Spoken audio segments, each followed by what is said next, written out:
కావాలనే మీ కలను నెరవేర్చుకోండి. సంప్రదించండి హెగ్డే ఫెర్టిలిటీ, హైదరాబాద్, తెలంగాణ.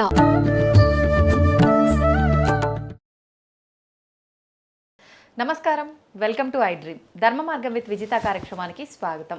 ప్రస్తుతం మనతో పాటు ఉన్నారు విశ్వపతి టీవీఆర్కే మూర్తి గారు. ఇప్పుడు వారితో మాట్లాడి శ్రీరామనవమి విశిష్టత గురించి, అసలు శ్రీరామనవమి ఆ రోజునే ఎందుకు జరుపుకోవాలి, మామూలుగా మనకు వివాహాలు నవమి రోజున చాలా తక్కువగా చూస్తుంటాము, ఎక్కువగా వివాహాలకి మనం ఆ రోజుని ఎంచుకోము, కానీ ఎందుకు రాముల వారి కళ్యాణం ఆ రోజునే జరిగింది, ఇలాంటి మరిన్ని విషయాలు ఇప్పుడు వారితో మాట్లాడి తెలుసుకునే ప్రయత్నం చేద్దాం.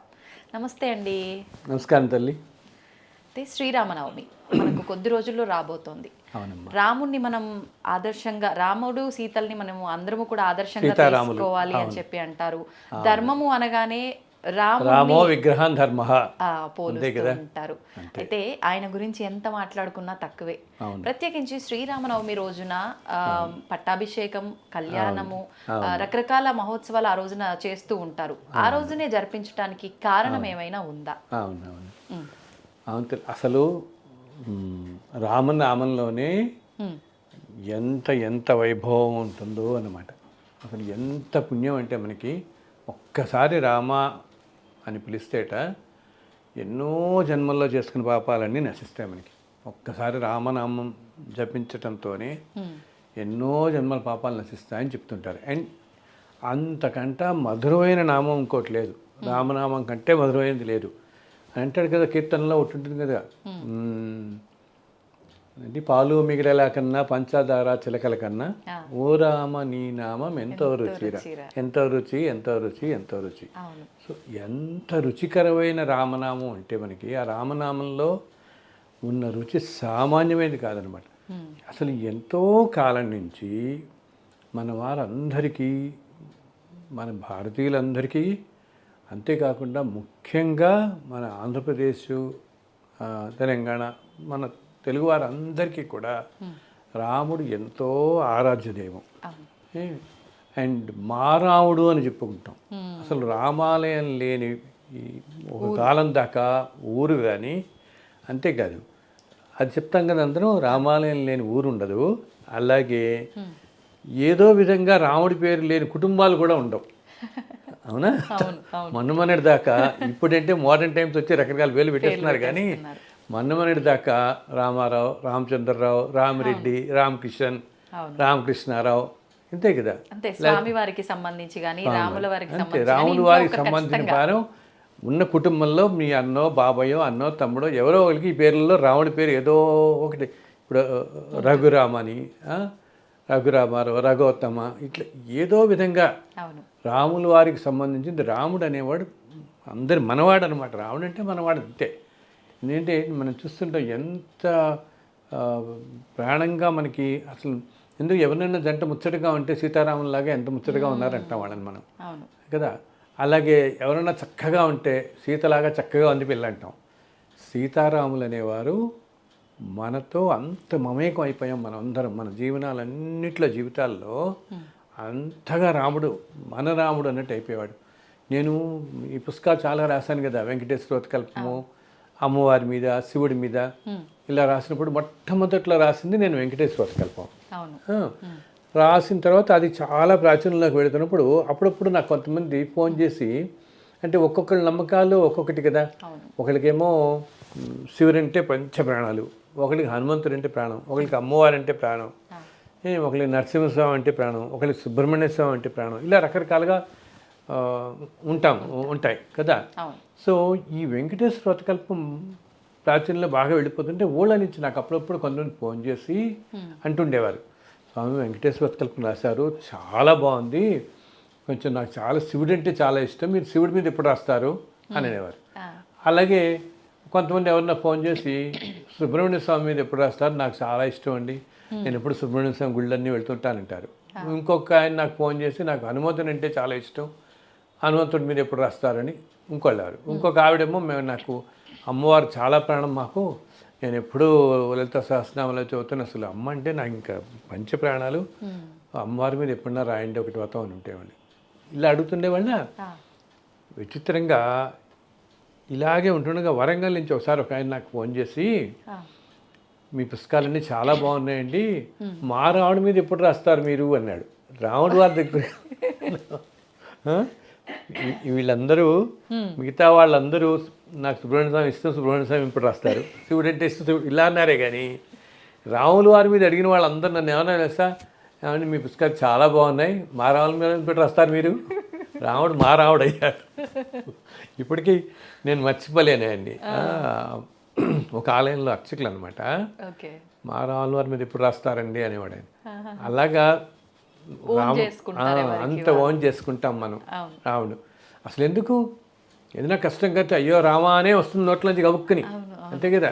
పెద్దవాళ్ళు కూడా పడుకునేటప్పుడు లేచేటప్పుడు ప్రతి పని వెనకాల రామ రామ అని అంటారు, రామ రామ అనుకుంటాం. అలాగే పాతకాలంలో అంటే పాతకాలం అనేది ఎందుకంటే ఇప్పుడు మోడర్న్ టైమ్స్ అయిపోయి అన్నీ అలా అనుకోవాల్సి వస్తుంది. మనం మొన్నటి దాకా ఎవరైనా ఏదైనా కొత్తది ప్రారంభించినా శుభలేఖలు అట్లా ముందర శ్రీరామ అని రాసేవాళ్ళు.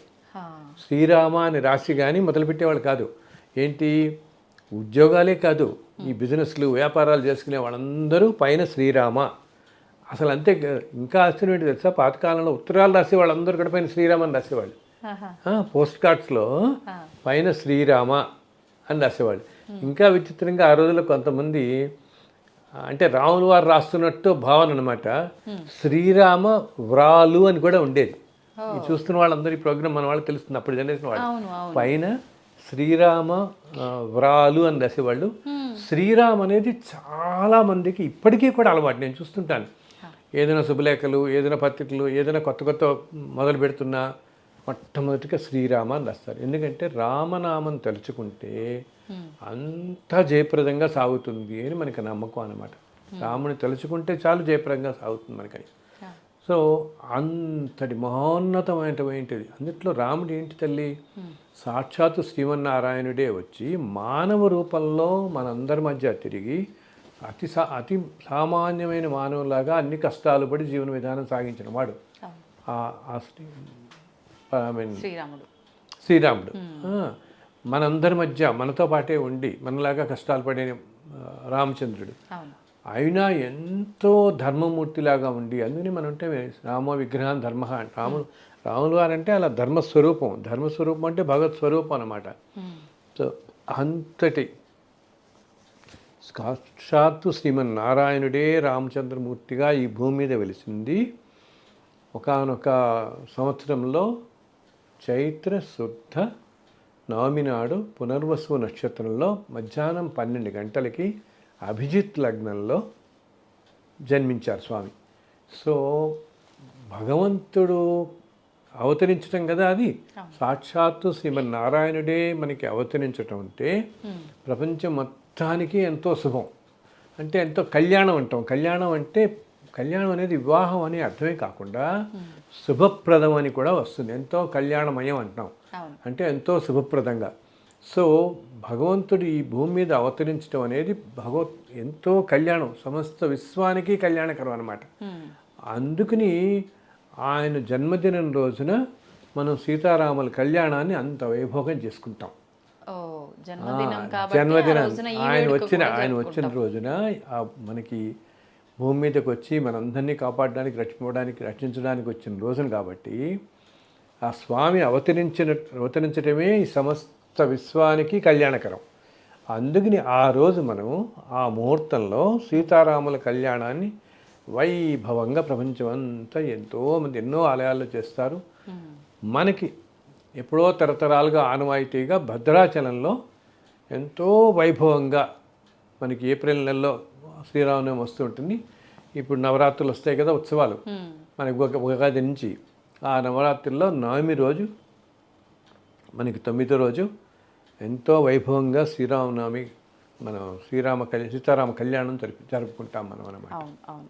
అయితే ఇప్పుడు మీరు ఎలాగో భద్రాచలం అన్నారు కాబట్టి భద్రాచలంలో స్వామివారి కళ్యాణం ఎంత విశిష్టత ఉందో అక్కడ ఉండే ఆ తలంబ్రాలు, ముత్యాల తలంబ్రాలకు కూడా అంతే విశిష్టత ఉంది.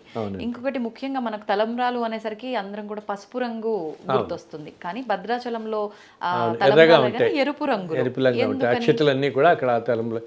ఎందుకంటే తల్లి దానికి ప్రత్యేకం అంటూ ఏమి లేదు.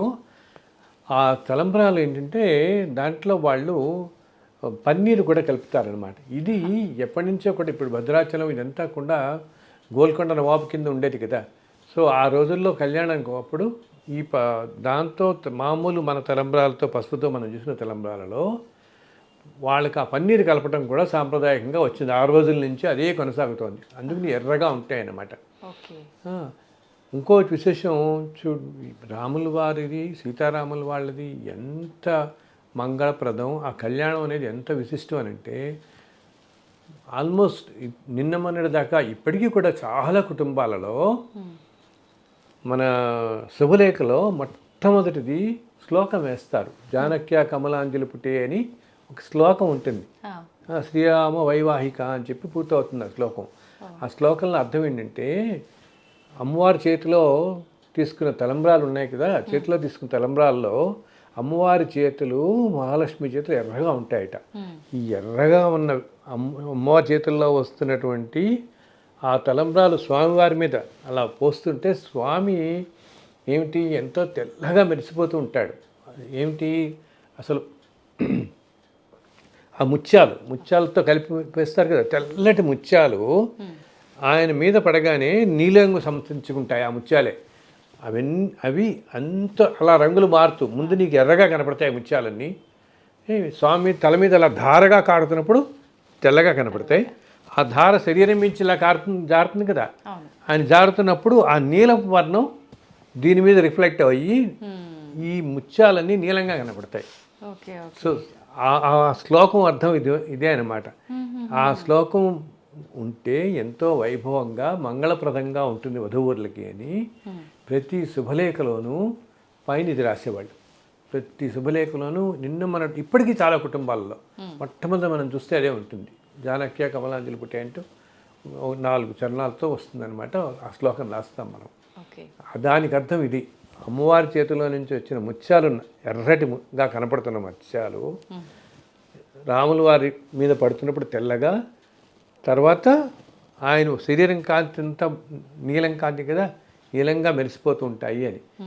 ఇవి ఏంటంటే ఇవి మానవులందరికీ ఏ గుణాలు ఉన్నాయో ఆ గుణాలకి ప్రతీకగా చెప్తారు. రజోగుణం, తమోగుణం, సత్వగుణం ప్రధానంగా మనం ఉండాలి అని. ఈ గుణాలకి ఆధారంగా ఆ రంగుల్ని అలా చెప్తాం అన్నమాట. ఈ 3 ఇవన్నీ కూడా మానవులందరూ ఈ గుణాలతో పాటు ఉంటారు, ఇది ప్రతిబింబిస్తూ ఉన్నట్టని. అండ్ ఆ తలంబ్రాలు, ముత్యాల తలంబ్రాలు ఎంతో అందరికీ ఆశీర్పూర్వకంగా వాళ్ళందరూ ఇస్తారు మనకి అది. అండ్ ఎంతో ముచ్చట అనమాట. సీతారాముల కళ్యాణాన్ని తిలకించటం అది కూడా ఏంటి, ఆ కళ్యాణం సీతారామ కళ్యాణంతో ప్రపంచం మొత్తం కూడా కళ్యాణంగానే ఉంటుందని. భగవంతుడి కళ్యాణం ఎందుకు చేసుకుంటాం మనం? చెప్పాను, ఆయన జన్మించిన రోజున కళ్యాణం చేస్తున్నామని. ప్రపంచం అంతా చల్లగా ఉండాలి ఈ సంవత్సరం అంతా కూడా అని చెప్పేసి. ఇప్పుడు మనం చూడండి, తిరుమలలో ప్రతిరోజు కళ్యాణం ఉంటుంది. ఇప్పుడు ఎన్నో ఆలయాల్లో ప్రతిరోజు కళ్యాణం జరిపిస్తారు. భద్రాచలంలో కానీ మనం అందరూ కూడా నిత్య కళ్యాణం అవుతూనే ఉంటాయి అన్ని చోట్ల, ఎన్నో ఆలయాల్లో అనమాట. ఎందుకంటే ప్రపంచం అంతా చల్లగా ఉండాలి, కళ్యాణంగా ఉండాలి అంటే అందరూ సుఖ సంతోషాలతో ఉండాలి అని చెప్పేసి ఈ సీతారామ కళ్యాణం వెనకాల ఇంత విశిష్టత ఉందన్నమాట మనకి. ప్రత్యేకించి శ్రీరామనవమి అనగానే మనకు కళ్యాణం అయిపోయిన మరుక్షణమే పానకము, వడపప్పు ఇది ప్రసాదంగా మనకు ఇస్తూ ఉంటారు. ప్రత్యేకించి పానకము, వడపప్పే ఎందుకని ఆ రోజు? అంటే మనం మన సాంప్రదాయంలో కూడా వివాహం సమయంలో పానకం బిందెలని ఇస్తారు.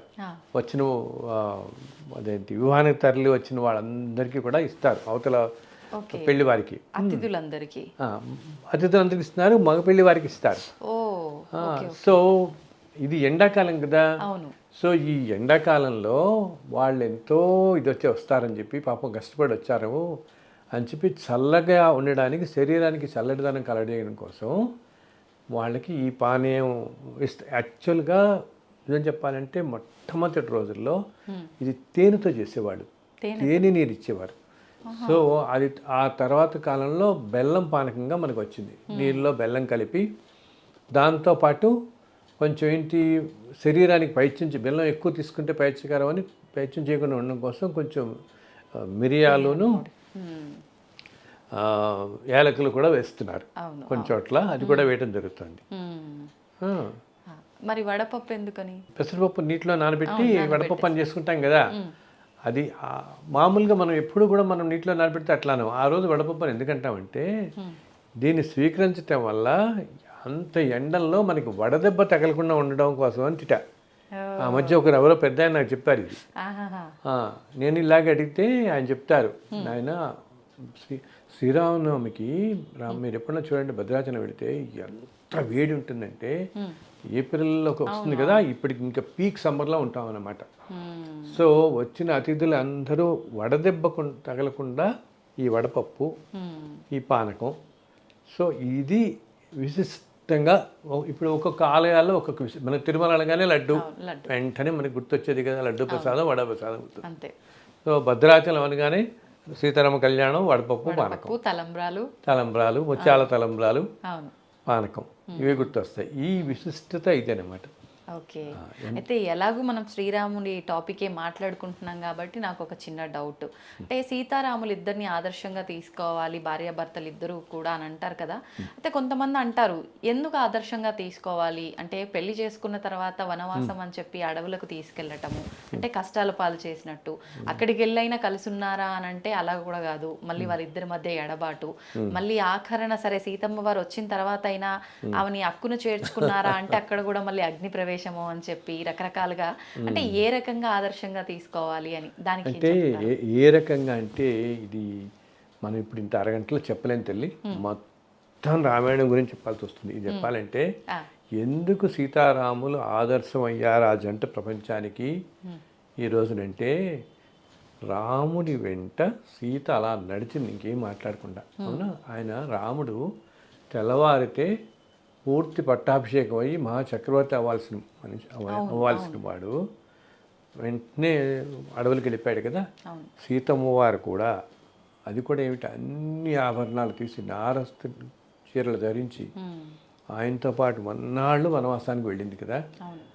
అంతేకాకుండా ఎన్నింట్లో ఎన్నో విషయాల్లో ఎప్పుడూ రాముడి అసలు కొన్ని చోట్ల శాస్త్రాల్లో చెప్పబడుతుంది రాముల్లో ఉన్న శక్తి అంతా అమ్మవారిదే అంటారు.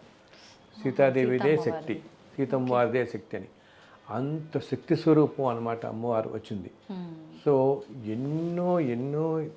ఎన్నో దృష్టాంతాలు మనకు కనపడతాయి రామాయణంలో. వాటిలన్నింటినీ కూడా ఎంతో ఆదర్శంగా ప్రపంచాలకి నిలిచిన మూర్తులు అన్నమాట ఆ సీతారాముల జంట మనకి. అందుకని మనం అంత ఆదర్శంగా తీసుకుంటాం.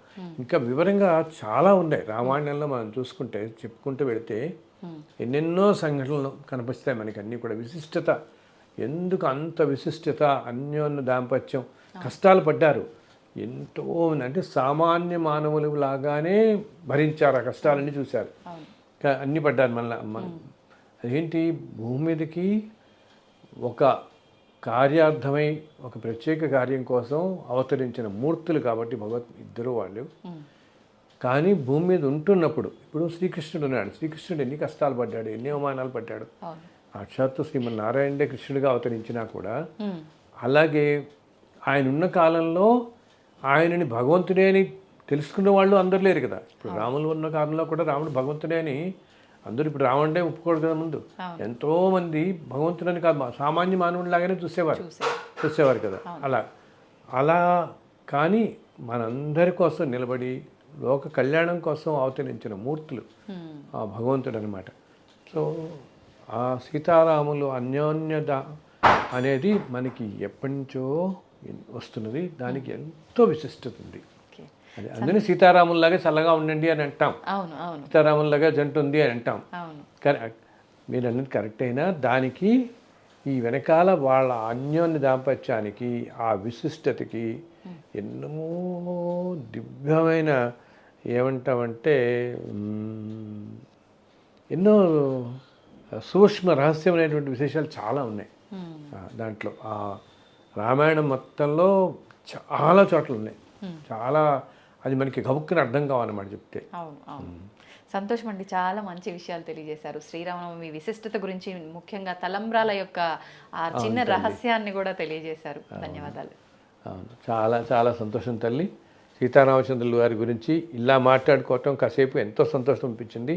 అసలు ఇందాక అనుకున్నాగా రాములు వారి రాముడి పేరు లేని ఇల్లు ఉండేది కాదు. అంతదాకా దానికి మనం సినిమా రంగం తీసుకుంటే రాముల వారి మీద వచ్చిన పేరుతో సినిమాలు ఎక్కడ రాలేదు. అవును అవును లవకుశ దగ్గర నుంచి ఓల్డ్ మూవీస్ అన్ని కూడా ఎన్ని ఓల్డ్ మూవీస్ ఇప్పుడు మన సీతారామం అనేది వచ్చినట్టుంది కదా.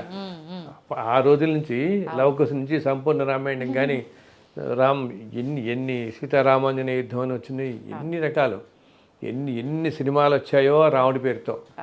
మన అందరి జీవితాల్లో రామ శబ్దం, రామనామం, రామ రూపం, ఆ శ్రీరామ తత్వం అనమాట. ఆ తత్వాన్ని మనం అర్థం చేసుకుంటే అంతకంటే పుణ్యం ఇంకొకటి లేదు, అంతకంటే జ్ఞానం లభించదు. అది ఆ రామచంద్రుల వారిని, సీతారామచంద్రుల వారిని మరొక్కసారి ఈ సందర్భంగా మీ వల్ల తలుచుకునే భాగ్యం కల్పించినందుకు మీకు నా కృతజ్ఞతలు. అలాగే హనుమత్ లక్ష్మణ సమేత శ్రీ సీతారామచంద్రుల వారు మనందరినీ చల్లగా చూడాలని ఆ రామచంద్రమూర్తిని అందరినీ ప్రార్థిస్తున్నాను తల్లి. ధన్యవాదాలండి. జై శ్రీరామ్. జై శ్రీరామ్.